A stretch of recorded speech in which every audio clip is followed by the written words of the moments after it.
اور اس میں جو ڈیفالٹر ہیں اور جو 40 ڈگری والے کیسز ہیں خاص طور پہ ان کا وہ نوٹس لیتے ہیں، اور اس کے علاوہ اور بھی جو معاملات ہیں ان کا بھی لیتے ہیں۔ اس لیے ہم دیکھتے ہیں کہ 11 مئی کو انتخابات ہونے ہیں، لیکن ابھی تک کسی سیاسی جماعت نے انتخابی مہم شروع نہیں کی، نہ ہی کسی امیدواروں نے امیدواروں کا جگہ تعلق ہے، ابھی تو ٹکٹ کا مسئلہ بھی سیاسی جماعتوں کے سامنے التوا میں پڑا ہوا ہے۔ ٹکٹ وہ اس لیے نہیں دے رہے کہ وہ سمجھ رہے ہیں کہ جب تک الیکشن کمیشن کلیئر نہیں کرے گا، ریٹرننگ افسر کلیئر نہیں کرے گا، اس وقت تک ہم ٹکٹ دینے کی پوزیشن میں نہیں ہوں گے، جس کا مطلب یہ ہے کہ یہ پاکستان کی تاریخ کے سب سے چھوٹے الیکشنز ہوں گے، یعنی کہ میرا خیال ہے 20 دن سے زیادہ نہیں ملیں گے جس میں انتخابات کی مہم چلائی جا سکے سیاسی جماعتوں کی طرف سے۔ کچھ لوگوں کا یہ بھی خیال ہے کہ یہ ضرورت سے زیادہ اسکروٹنی ہو رہی ہے، ضرورت سے زیادہ ریٹرننگ افسر جو ہیں وہ فعال ہو گئے ہیں، جبکہ ان کو اس کا اختیار بھی نہیں ہے، چونکہ جہاں تک 40 ڈگری کا معاملہ ہے وہ تو پچھلے الیکشن میں شرط تھی کہ گریجویٹ ہونا چاہیے، ان انتخابات میں 2013 کے تو کوئی یہ شرط نہیں ہے، لیکن ہر امیدوار سے کہا جا رہا ہے کہ آپ اپنے BA کی ڈگری بھی لائیے اور پھر اس کے بعد FA کی اور میٹرک کی بھی سرٹیفکیٹس لائیے، جس کا کوئی جواز نہیں بنتا۔ جواز ان کا بنتا ہے جو پچھلی دفعہ جنہوں نے غلط بیانی کی تھی اور ان کی غلط ڈگریاں تھیں، لیکن جو نئے سرے سے حصہ لے رہے ہیں الیکشن میں اور جب شرط نہیں بھی ہے گریجویشن کی تو یہ پھر کیوں کر رہے ہیں؟ تو لیکن انہوں نے ایکوائر کر لی ہے یہ پاورز، تو اس لیے میں تو یہ کہوں گا کہ انتخابات تو ہوں گے اور وقت پہ بھی ہوں گے، لیکن یہ مختلف نوعیت کے ہوں گے، بہت چھوٹے انتخابات ہوں گے، اور کافی جو امیدوار ہیں وہ کچھ تبدیلی کے ساتھ ہی انتخابات کے عمل میں حصہ لیں گے، اس لیے کہ بہت ضرورت سے زیادہ چھان بین کی طرف رجحان ہے الیکشن کمیشن کا۔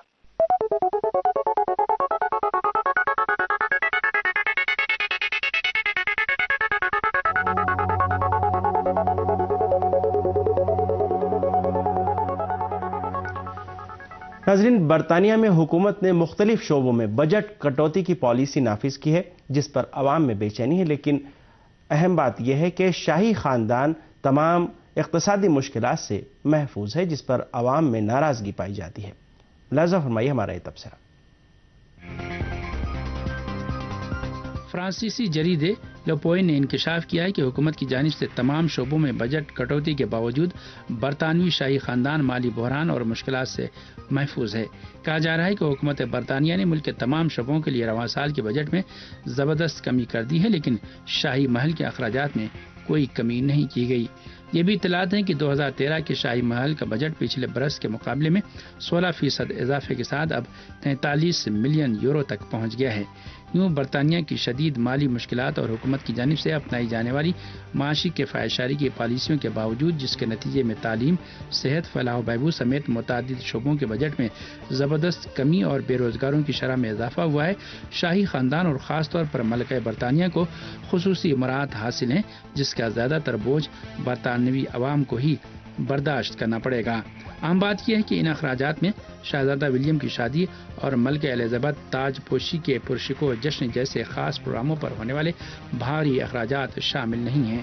جون 2012 کے شاہی جشن میں سینکڑوں ملین ایسے وقت خرچ کیے گئے تھے جب برطانیہ کی معیشت کو جمود کا سامنا تھا اور حکومت کو 26 لاکھ بے روزگاروں کا بوجھ برداشت کرنا پڑ رہا تھا۔ ملکہ برطانیہ کی تاج پوشی کی 4 روزہ جشن کی تقریبات کے دوران لاکھوں یورو کے اخراجات کا بوجھ بھی برطانوی ٹیکس دہندگان کو اپنے کاندھوں پر اٹھانا پڑا تھا۔ اتنے پر خرچ جشن کے خلاف برطانیہ میں کافی حد تک احتجاج کی آوازیں بھی سنائی دیں، لیکن برطانوی میڈیا نے اسے زیادہ کوریج نہیں دی۔ برطانیہ میں شاہی نظام کے جواز پر اٹھنے والے اعتراضات کے تناظر میں جمہوریت کے نام سے ایک تحریک نے جنم لیا ہے جو ملک میں شاہی نظام کا خاتمہ چاہتی ہے۔ برطانیہ میں جمہوریت کے حامیوں کا کہنا ہے کہ شاہی خاندان کو اپنی پوری عمر کے دوران ٹھوس قسم کے اعتراضات اور تنقید سے محفوظ رکھا گیا ہے۔ برطانوی سلطنت کے مخالفین کے مطابق موروثی بادشاہت کا نظام دراصل جمہوری اقدار کی توہین کے مترادف ہے، حالانکہ برطانیہ والے جمہوریت کے سب سے بڑے دعوے دار بنے پھرتے ہیں۔ ادھر ICM نامی تحقیقاتی ادارے کے جائزے کے مطابق برطانوی عوام میں رواں سال کے دوران شاہی خاندان کی حمایت میں زبردست کمی آئی ہے۔ اس سروے کے مطابق یہ سمجھنے والے برطانوی شہریوں کی تعداد کے شاہی خاندان کے بغیر ملک کی صورتحال بدتر ہوگی 63% سے کم ہو کر 51% ہو گئی ہے۔ ایسا دکھائی دیتا ہے کہ حد سے زیادہ دولت اور اختیار اور قانون سے استثناء جیسے معاملات کی وجہ سے اکثر برطانوی شہری اس نتیجے پر پہنچے ہیں کہ شاہی خاندان کی موجودگی اخراجات اور ناانصافیوں میں اضافے کے سوا اور کچھ نہیں۔ برطانیہ میں جمہوریت کے حامیوں اور سلطنت مخالفین کے نقطہ نگاہ کے مطابق 21ویں صدی میں موروثی شاہی حکومت کا وجود کسی بھی طور قابل قبول نہیں ہے۔ ملک کے رسمی سربراہ کو عوام کے سامنے جواب دہ، قابل مواخذہ اور عوام کو اسے ہٹانے کا بھی حق ہونا چاہیے، لیکن ملکہ برطانیہ گزشتہ 6 عشروں سے اس عہدے پر فائز ہیں اور کوئی بھی انہیں معزول کرنے کا حق نہیں رکھتا۔ ملکہ برطانیہ کے اختیارات اور طاقت اس قدر زیادہ ہیں کہ نہ تو عدالت کی جانب سے اور نہ ان کی جانب سے ملک کے وزیر اعظم کو سونپے جانے والے اختیارات کے تحت ہی ان کو چیلنج کیا جا سکتا ہے۔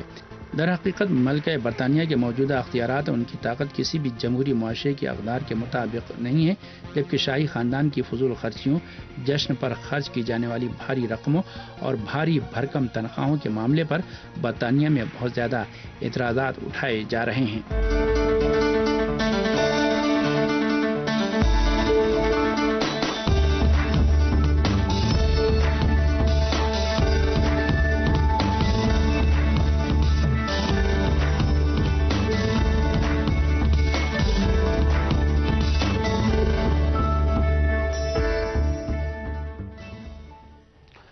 اور ناظرین، اب اسلامی جمہوریہ ایران اور گروپ 5+1 کے جوہری مذاکرات۔ قزاقستان کے شہر الماتی میں آج دونوں فریقوں کے درمیان جوہری مذاکرات کا آغاز ہوا۔ مذاکرات کا آغاز تہران کے وقت کے مطابق صبح 9:30 بجے ہوا اور پہلا سیشن تقریباً 2.5 گھنٹے تک چلا۔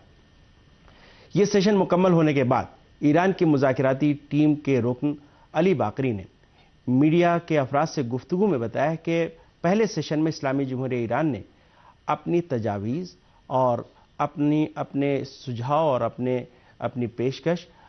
اپنے مد مقابل فریق کے سامنے رکھی، اور دوسرے سیشن میں دوسرا فریق اس پر غور کرنے کے بعد جواب دے گا۔ دوسرا سیشن جاری ہے مذاکرات کا۔ ہم مذاکرات کے سلسلے میں گفتگو کریں گے، اس کے مختلف پہلوؤں کا جائزہ لیں گے، چونکہ مذاکرات سے پہلے اور مذاکرات کے دن مغربی میڈیا نے نفسیاتی اور تشہیراتی حربے بھی استعمال کیے اور اس طرح کی خبریں آئیں جو نفسیاتی اور تشہیراتی حربوں کا نمونہ مانی جاتی ہیں۔ ہم اپنی آج کی اس گفتگو میں ان پہلوؤں کا جائزہ لیں گے، اور اس کے لیے ہم نے اسٹوڈیو میں دعوت دی ہے جناب گلشن عباس نقوی صاحب کو، سیاسی امور کے بھائی۔ جناب، گفتگو کا آغاز یہاں سے کرتے ہیں کہ مذاکرات ظاہر ہے جاری ہیں، اور اس سے پہلے جو مذاکرات ہوئے تھے ان کو مثبت قرار دیا گیا تھا۔ اس چیز کو مد نظر رکھتے ہوئے آپ کیا توقع کرتے ہیں کہ الماتی میں آج کے مذاکرات کی سمت کیا ہوگی اور یہ کدھر آگے بڑھیں گے؟ جی، اس کا انحصار تو یورپ کے رویے پر ہے کہ یورپ جو ہے آیا وہ ایران کے ایٹمی حقوق کو، جو کہ مسلمی طور پر مسلماً یعنی ایران کے جائز حقوق ہیں، اور NPT کے جو معاہدہ ہے اس میں موجود ہیں ایران کے حقوق، بلکہ تمام وہ ممالک کے جو NPT معاہدے کے رکن ہیں ان کو یہ حقوق حاصل ہیں۔ تو چونکہ ایران بھی اپنے انہی قانونی حقوق کا اور قانونی ایٹمی حقوق کا مطالبہ کر رہا ہے، تو اگر یورپ جو ہے وہ اپنے رویے میں تبدیلی لاتا ہے، جیسا کہ آپ نے خود بھی اشارہ کیا کہ الماتی 1 مذاکرات جو اس سے پہلے ہوئے تھے اس میں ہمیں یورپ کے رویے میں کسی حد تک لچک کا مظاہرہ جو ہے وہ نظر آیا، اور یورپ نے گروپ 5+1 نے اس میں لچک پیدا کی۔ لیکن اس سے پہلے کے جو مذاکرات ہیں تو پوری تاریخ کو جب ہم سامنے رکھیں، ایران اور گروپ 5+1 کے مذاکرات جو ہیں وہ جیسا کہ آپ جانتے ہیں کہ مختلف ممالک میں اور مختلف اوقات میں مختلف مقامات پر ہو چکے ہیں۔ جنیوا میں ہوئے، روس میں ہوئے، عراق میں ہوئے اور استنبول میں ہوئے۔ تو یہ مذاکرات جو ہیں مختلف مقامات پر ہوتے رہے ہیں، لیکن یورپ نے تعاون کی بجائے مقابلے کا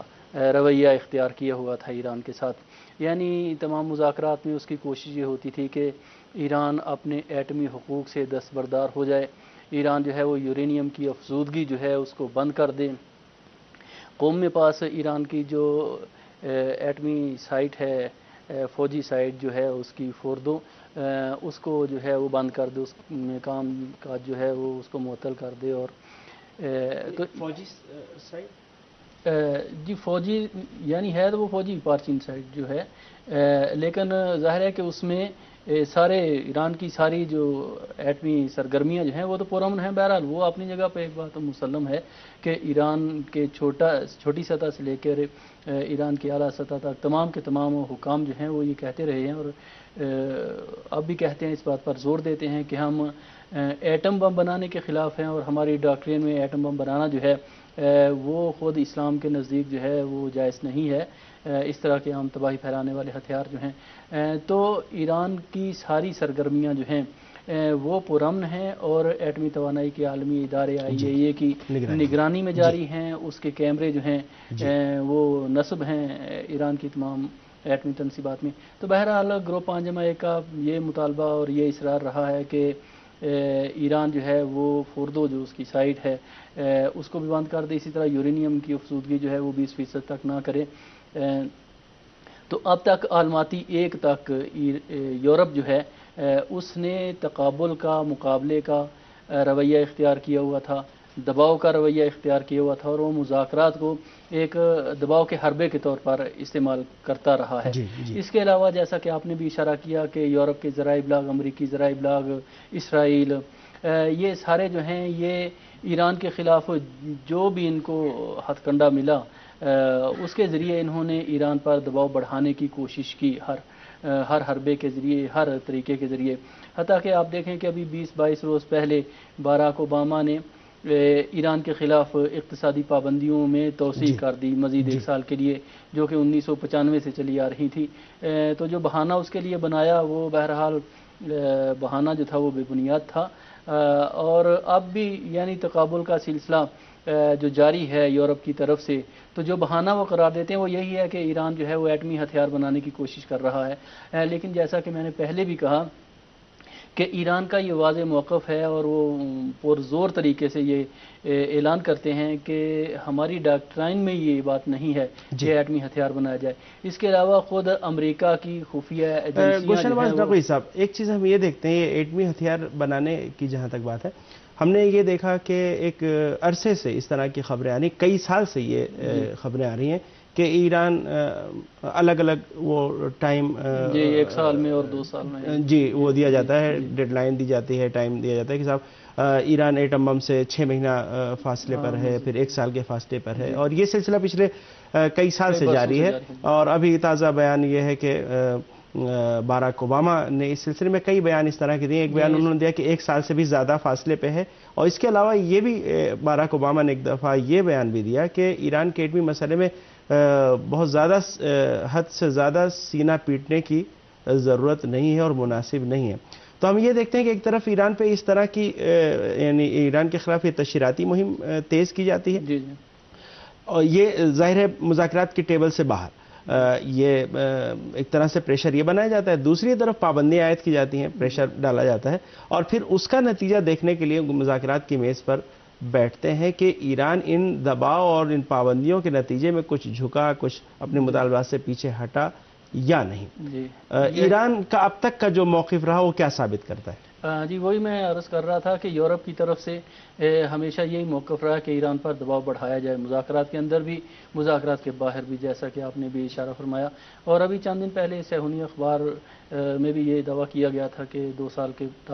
سال کے اندر ایران جو ہے وہ ایٹمی ہتھیار بنا لے گا۔ تو اس طرح یعنی مجموعی طور پر عالمی فضا جو ہے وہ چاہتے ہیں کہ ایران کے خلاف کی جائے، لیکن ہم دیکھتے ہیں کہ جب سے یہ مذاکرات ہو رہے ہیں، بلکہ جب سے اسلامی انقلاب آیا ہے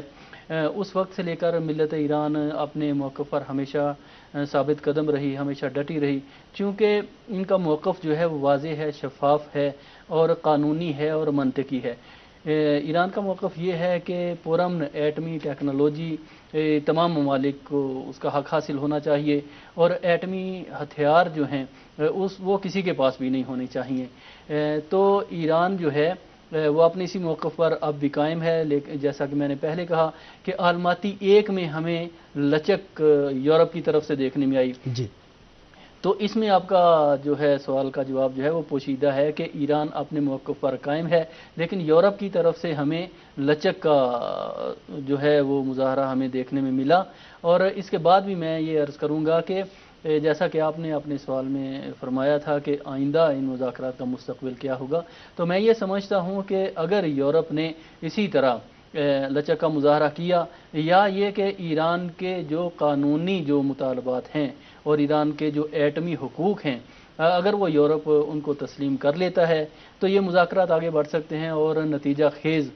ثابت ہو سکتے ہیں. لیکن اگر یورپ جو ہے وہ اپنی بات پر اڑا رہا، جو اس کے ناجائز جو اس کے مطالبات ہیں، جو کہ عالمی قوانین کی بھی خلاف ورزی ہے، تو پھر یہ مذاکرات جو ہیں مزید آگے تعطل کا شکار ہوں گے یا آگے جو ہیں وہ بڑھیں گے. البتہ یہ بھی توقع نہیں کرنی چاہیے کہ اتنے عرصے سے جو ایک بڑا اہم مسئلہ ہے، اہم ایشو ہے مذاکرات ایٹمی حقوق کا، تو ہم یہ توقع بھی نہیں کر سکتے ہیں کہ وہ ایک رات میں 2 دنوں میں یا چند ایک مذاکرات میں یہ مسائل حل ہو جائیں گے. تو ایک طرف سے امریکہ اور یورپ جو ہے وہ ایران پر دباؤ بڑھا رہا ہے کہ وہ اعتماد سازی کرے، لیکن حقیقت یہ ہے کہ ایران نے اعتماد سازی کے جتنے بھی طریقے تھے اور جس طریقے سے بھی کر سکتا تھا وہ تو اس نے اپنی طرف سے کر دیے ہیں. حتیٰ کہ یہ کہ کیمرے جو ہیں وہ بھی نصب ہیں، اور ماضی میں ایران جو ہے وہ اضافی پروٹوکول پر بھی دستخط اس نے کیے تھے اور اس کا پر عمل درآمد بھی کیا تھا، اور IAEA کے معائنہ کار جو تھے ان کو یہ اجازت دی تھی کہ جب چاہیں وہ ایران کی ایٹمی تنصیبات کا معائنہ کر سکتے ہیں. لیکن اس کے باوجود اب ہونا یہ چاہیے کہ اعتماد سازی کا عمل جو ہے وہ یورپ کی طرف سے بھی سامنے آنا چاہیے، یعنی کہ ایک طرفہ جو ہو. تو یہ مذاکرات جو ہیں، اگر میں یہ سمجھتا ہوں کہ اگر یورپی حکام دانش مندی سے کام لیں اور اپنے جو ان کے جو غیر قانونی جو مطالبات ہیں ان سے اگر دستبردار ہو جائیں تو پیش رفت ہو سکتی ہے. تو پیش رفت ہو سکتی ہے. ناظرین، نئی دہلی اسٹوڈیو سے ہمارے ساتھ ہیں اسٹریٹجک امور کے ماہر جناب ڈاکٹر ارشی خان صاحب. ڈاکٹر ارشی خان صاحب، میں آپ کا پروگرام میں خیر مقدم کرتا ہوں. آپ سے میرا سوال یہ ہے کہ مغرب نے اسلامی جمہوریہ ایران کے خلاف دباؤ بنانے کی کوشش کی، پابندیاں عائد کی، بیجا مطالبات کیے، اور اس طرح کے مطالبات پہلے کیے جاتے رہے تھے کہ ایران 20% کی سطح کا اور اس گریڈ تک افزودہ نہ کرے یورینیم، اور اس کی جو سائٹ ہے فوردو قم کے نزدیک اس کو پوری طرح سے بند کر دے. لیکن اس سے الماتی 1 جو مذاکرات ہوئے اس سے پہلے فروری کے مہینے میں، اس میں مغرب نے اپنے یہ مطالبات، دونوں یہ مطالبات بند کر دیے، دونوں یہ مطالبات ترک کر دیے. اور اسی وجہ سے ایران نے بھی یہ کہا کہ مغرب نے حقیقت پسندی کا کسی حد تک مظاہرہ کیا ہے. آپ کو کیا لگتا ہے مغرب کے موقف میں اس لچک کی وجہ کیا ہے؟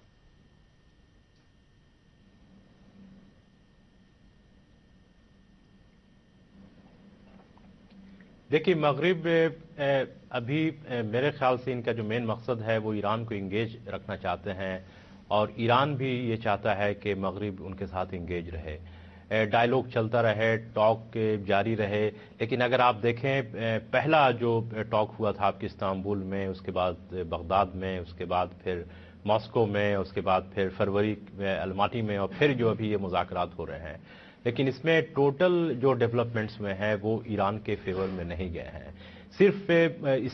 تمام 5 ڈائیلاگ میں، 5 سیشن میں صرف یہ فائدہ ایران کو حاصل ہوا ہے کہ ایران نے اپنے موقف کو سامنے رکھا ہے. ایران کی تمام چیزیں ٹرانسپیرنٹ ہے. ایران نے آپ کے IAEA کے جتنے بھی کیمرے تھے اس کو لگا رکھے ہیں. IAEA کے جتنے بھی لوگ ہیں وہ ایک قانونی طور پہ وہاں پہ آ رہے ہیں، جا رہے ہیں، تمام انفارمیشن ان کے پاس موجود ہیں. اور